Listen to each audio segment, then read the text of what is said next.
These are Duroc, all sleeping peacefully.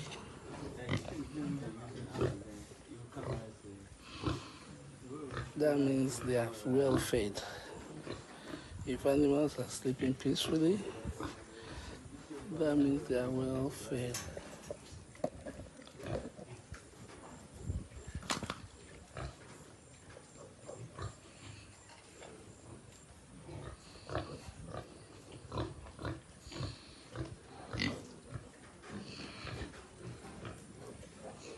The black one is not part of the Duroc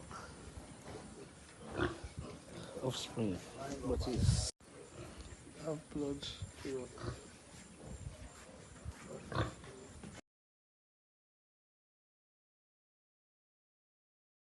Then I want motor beauty. I'll do okay.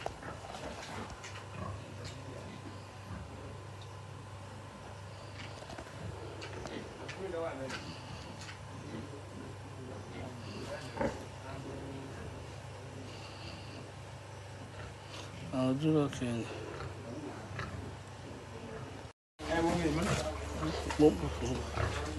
There is a lady.